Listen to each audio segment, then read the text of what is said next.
Budi berdiri gemetar di tengah kerumunan tamu yang elegan di aula utama Akademi Angkatan Laut Surabaya. Kemeja lusuhnya yang terbaik terasa sangat mencolok di antara seragam-seragam resmi yang rapi.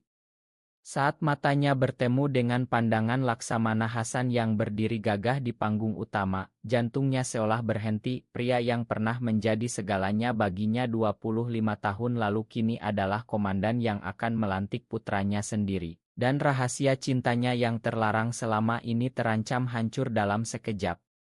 Udara pagi Surabaya terasa lengket, angin laut bercampur bau cat baru gedung besar itu. Budi menarik napas dalam, tangannya yang kasar dari bertahun-tahun menyapu lantai pabrik di Jakarta kini memegang undangan wisuda yang sudah kusut. Adi, putranya yang kini berusia 22 tahun, berdiri tegak di barisan depan dengan seragam perwira muda yang baru. Anak itu tidak tahu apa-apa tentang masa lalu ayahnya.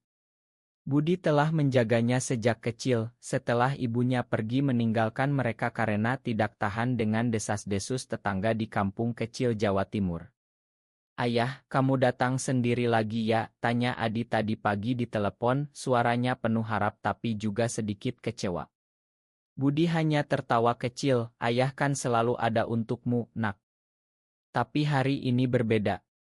Di panggung, Laksamana Hasan, dengan bintang-bintang di pundaknya yang berkilauan di bawah sinar matahari, membaca nama-nama lulusan dengan suara tegas yang masih sama seperti dulu. Suara yang pernah berbisik kata-kata manis di telinga Budi di bawah pohon mangga kampung mereka di Bandung 25 tahun silam. Budi menunduk, berharap tanah menelannya. Bagaimana mungkin dunia begitu kecil? Hasan yang dulu adalah mahasiswa biasa kini menjadi pahlawan angkatan laut, sementara dirinya tetap buruh pabrik yang hidup dari gaji bulanan untuk membiayai kuliah Adi. Kenangan datang seperti gelombang. Dulu di kampus kecil Bandung mereka bertemu di klub sastra. Hasan dengan buku puisi di tangan, Budi dengan mimpi menjadi guru.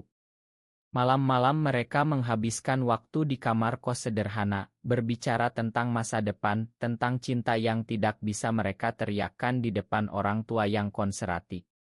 "Kita harus hati-hati, Bud," kata Hasan saat itu, tangannya hangat memegang tangan Budi. "Angkatan Laut tidak menerima orang seperti kita." Budi mengangguk, tapi hatinya sudah terikat. Sekarang di aula ini Budi merasa keringat dingin menetes di punggungnya. Adi melirik ke arah ayahnya dari barisan, tersenyum bangga. Anak itu tidak tahu bahwa ayahnya pernah meninggalkan segalanya demi melindungi nama baik Hasan, demi karir yang kini membuat Hasan berdiri di sana sebagai pahlawan. Setelah insiden kecil di kampus yang hampir membongkar hubungan mereka, Budi memilih mundur. Dia pulang ke desa, menikah dengan perempuan yang dipilih orang tua untuk menutupi segalanya, punya adik, lalu bercerai ketika istrinya tahu kebenaran.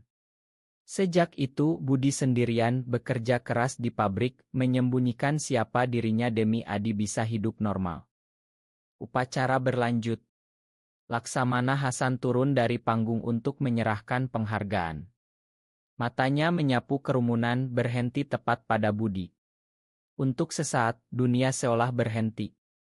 Hasan mengerutkan kening, seperti melihat hantu. Budi membalik badan berpura-pura mengatur kerah baju. Tapi terlambat. Setelah acara, saat tamu mulai berpencar, seorang ajudan mendekati Budi. "Bapak Budi." Laksamana Hasan minta bertemu sebentar di ruang tamu belakang. Budi merasa lututnya lemas. Ini dia saat yang dia takutkan selama 25 tahun. Dia mengikuti ajudan melewati koridor panjang, hati berdegup kencang. Di dalam ruangan kecil ber-AC, Hasan sudah berdiri, seragamnya masih sempurna, tapi wajahnya penuh keheranan. "Budi, itu kamu?" Suaranya rendah, hampir tidak percaya. Budi mengangguk pelan, tidak berani menatap mata itu. "Ya, Pak Laksamana. Sudah lama." Hasan melangkah mendekat, suaranya bergetar. "Kamu ayah dari perwira muda Adi yang baru saja kulantik. Bagaimana bisa? Kenapa kamu tidak pernah bilang apa-apa selama ini?" Budi tersenyum pahit. Karena rahasia itu harus tetap rahasia, Hasan. Demi kamu, demi Adi, demi semua orang.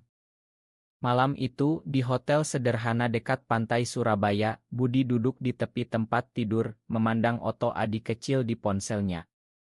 Adi sudah kembali ke asrama perwira muda, bangga dengan lencana barunya. Ayah, terima kasih sudah datang. Kamu satu-satunya keluarga yang aku punya, kata Adi tadi sore sebelum berpisah. Kata-kata itu menusuk hati Budi seperti pisau. Satu-satunya keluarga. Padahal dulu ada Hasan. Pintu kamar diketuk pelan. Budi membuka dan Hasan berdiri di sana, sudah berganti baju sipil biasa, tapi aura komandannya terasa. Boleh masuk, tanya Hasan. Budi mengangguk, hati berdebar. Mereka duduk berhadapan di kursi kecil, udara malam laut masuk lewat jendela. Kenapa kamu tidak pernah cari aku, Bud? Tanya Hasan langsung, suaranya penuh emosi yang lama terpendam. Budi menatap lantai. Kamu tahu kenapa? Setelah insiden di Bandung itu, ayahmu mengancam akan melaporkan kita ke polisi militer. Kamu baru saja masuk akademi. Aku tidak mau karirmu hancur karena aku. Aku pulang menikah seperti yang orang tua suruh, punya adik. Tapi pernikahan itu hanya topeng. Istrinya tahu setelah 2 tahun dia pergi meninggalkan Adi padaku.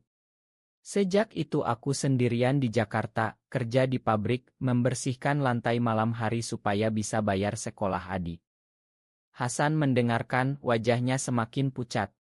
Aku pikir kamu sudah bahagia dengan keluarga. Aku menikah juga, Bud. Demi karir.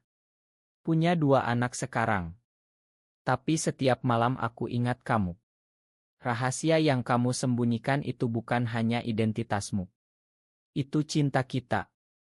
Budi tertawa kecil, air mata menggenang. Cinta.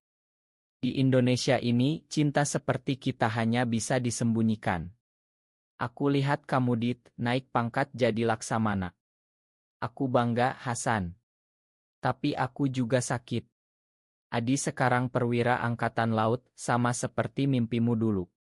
Kalau dia tahu ayahnya seperti ini, apa dia masih bisa bangga? Mereka bicara sampai larut. Hasan cerita tentang tekanan di angkatan laut, bagaimana dia harus pura-pura bahagia dengan istri yang tidak pernah dia cintai. Aku hampir mundur 2 kali, Bud. Tapi aku ingat janjimu dulu, kamu harus sukses untuk kita berdua. Budi menggeleng. Itu dulu. Sekarang aku hanya ingin Adi bahagia. Keesokan paginya, Adi menelepon. Ayah, ada acara makan malam dengan komandan. Kamu ikut ya? Budi ragu, tapi setuju. Di restoran mewah, Adi memperkenalkan ayahnya pada Hasan. Ini ayah saya, Pak Laksamana. Beliau yang membesarkan saya sendirian. Hasan tersenyum kaku, tapi matanya penuh pertanyaan. Malam itu, ketegangan mulai terasa. Adi bertanya kenapa ayah dan Laksamana seolah saling kenal. Budi mengelak, tapi Hasan hampir kelepasan. Hari ketiga di Surabaya, ketegangan mencapai puncak. Adi mengajak ayahnya jalan-jalan di pantai, tapi mata muda itu penuh curiga. Ayah, kenapa Pak Laksamana selalu melirik ayah? Kalian kenal dari mana? Budi berusaha tenang. Dulu di Bandung, nak. Teman lama. Tapi Adi tidak puas. Teman lama kok seperti ada yang disembunyikan. Sore harinya, Hasan mengundang Budi ke rumah dinasnya yang mewah. Di teras menghadap laut, Hasan akhirnya bicara jujur. Aku tidak bisa tidur semalam, Bud. Melihat kamu di sini, dengan Adi yang begitu mirip-mirip kita dulu. Rahasia yang kamu sembunyikan selama ini, aku baru sadar betapa beratnya. Kamu mengorbankan segalanya demi aku dan anakmu. Budi menangis pelan. Bukan hanya demi kamu. Demi Adi tidak mengalami apa yang aku alami. Di desa, mereka bilang aku aneh. Di Jakarta, tetangga gosip. Aku tidak mau Adi menderita. Tiba-tiba Adi muncul di pintu mendengar sebagian pembicaraan. "Ayah, apa maksudnya?" Suara Adi bergetar. Hasan langsung berdiri. "Adi, ini bukan saatnya." Tapi Adi marah. "Jadi selama ini ayah menyembunyikan sesuatu dari saya." Pak Laksamana juga terlibat. Budi tidak bisa lagi bohong. Dia menceritakan semuanya dengan suara pelan, pertemuan dulu, cinta terlarang, pernikahan palsu, pengorbanan. Adi mundur, wajahnya pucat. "Ayah Gai." Dan Pak Laksamana. Dia berlari keluar. Malam itu Budi duduk sendirian di kamar hotel, merasa dunia runtuh. Hasan datang memeluknya sebentar, pelukan pertama setelah 25 tahun. "Kita harus perbaiki ini, Bud." Tapi Budi menggeleng. "Kamu punya karir, keluarga. Jangan rusak karena aku." Krisis meledak keesokan harinya. Adi menolak bicara dengan ayahnya, memilih tinggal di asrama. Berita kecil mulai beredar di kalangan perwira muda, desas-desus tentang ayah salah satu lulusan yang berbeda. Hasan dipanggil atasan untuk klarifikasi. "Ini hanya rumor lama, Pak," katanya tegas, tapi hatinya hancur. Di pabrik Jakarta, Budi kembali bekerja, tapi pikirannya tidak tenang. Rekan kerja bertanya kenapa wajahnya murung. "Anak saya wisuda, tapi ada masalah," jawabnya singkat. Hasan datang ke Jakarta diam-diam, mereka bertemu di taman kecil dekat pabrik. "Aku sudah bicara dengan istriku. Dia tahu sejak lama aku tidak bahagia. Anak-anakku sudah dewasa. Bud, aku lelah menyembunyikan diri." Budi terkejut. "Jangan, Hasan. Karirmu akan hancur." Hasan memegang tangan Budi. "Lebih hancur kalau aku kehilangan kamu lagi." Tapi Adi muncul tiba-tiba, mata merah karena menangis. "Saya dengar semuanya dari teman. Ayah kenapa tidak pernah bilang? Saya bangga sama ayah yang membesarkan saya sendirian. Tapi ini sulit." Mereka bertiga duduk di bangku taman, angin malam Jakarta membawa bau asap kendaraan. Adi bertanya banyak, marah bercampur bingung. Hasan menjelaskan tekanan angkatan laut. Budi hanya diam, air mata mengalir. Perlahan, retak mulai sembuh. Adi menelepon Budi malam hari. "Ayah, saya masih marah, tapi saya mencoba mengerti. Ayah sudah berkorban banyak." Budi tersenyum di telepon. "Kamu yang penting, Nak." Hasan datang lagi ke Jakarta, kali ini dengan surat pengunduran diri yang belum dia kirim. "Aku mau hidup jujur, Bud. Bersamamu." Budi takut, tapi hatinya hangat. Mereka jalan-jalan di Monas, bicara tentang masa depan yang dulu hanya mimpi. Tapi masyarakat tidak mudah.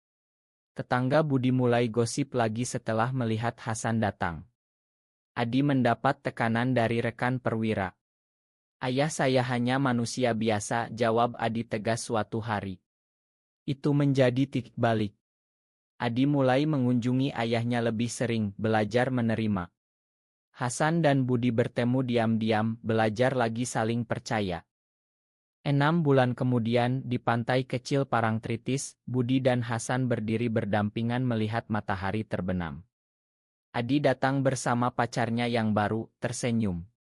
"Ayah, Pak Hasan, saya bahagia melihat kalian seperti ini." Hasan telah pensiun, membuka usaha kecil di Surabaya. Budi masih bekerja, tapi kini dengan hati ringan. Rahasia itu tidak lagi disembunyikan sepenuhnya, setidaknya di antara mereka bertiga. Mereka duduk di pasir hangat, angin laut membawa kenangan lama. Budi memegang tangan Hasan. "Terima kasih sudah menemukan aku lagi." Hasan tersenyum. "Terima kasih sudah menunggu selama ini." Adi melihat mereka, matanya berkaca-kaca. Perjalanan panjang penuh air mata, pengkhianatan diri, dan akhirnya penerimaan. Di Indonesia yang masih penuh prasangka, mereka memilih hidup dengan jujur, selangkah demi selangkah. Apakah menyembunyikan identitas diri demi melindungi keluarga selalu merupakan pilihan yang benar?